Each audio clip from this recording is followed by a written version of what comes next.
So in recent times, in the past couple of years, there's been multiple meningitis outbreaks, including a relatively big one that killed 61 people. When health officials traced back to the origins of the meningitis outbreak, they found out it came from what's called pharmaceutical compounding facilities. Now, what's really interesting about these facilities is that they exist under a massive loophole. And the loophole says that it's not the same as the place where they actually make the medication and make the prescription pills, and the place where they do make the medication and prescription pills is heavily regulated by the FDA to make sure they meet certain standards. But what the compounding facility is where they take the different ingredients and they put them together to make other forms of prescription drugs. So legally speaking, it's actually a slightly different type of facility that is not regulated by the FDA because of loopholes lobbied for by the pharmaceutical industry. Now, the meningitis outbreak was coming from the compounding facilities.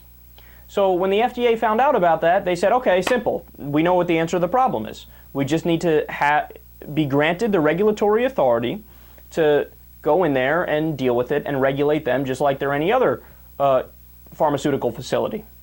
To which Republicans in the House of Representatives responded, no. Democrats were absolutely floored by that. They're like, wait a second. I understand being against, regulation if you think certain industries are overregulated or whatever the case may be. But in this case, we know that certain facilities were unregulated and dirty. There was mold in some of these facilities. They were incredibly dirty. And that's what was causing the meningitis outbreak. They say, we know what the problem is, we know what the answer is. How could you not vote in favor of this? How could you not be on our side with this, right? So the argument from the House Republicans, you're going to love this. They said, well, the FDA exists, and the problem started in the first place, so the FDA can't be the answer. Yeah, but you jackass, we just told you.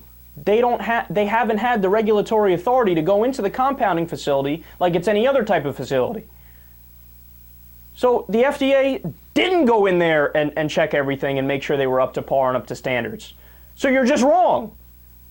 The House Republicans are so extreme on this issue, they lost Lamar Alexander, a Republican senator. This is a guy who had argued in the past that we should abolish the minimum wage.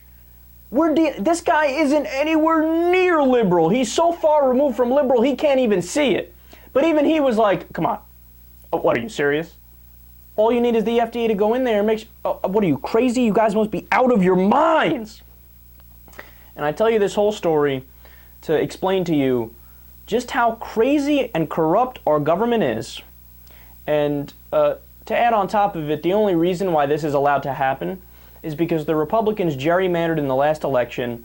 The Democrats won by 1.8 million votes in the House of Representatives.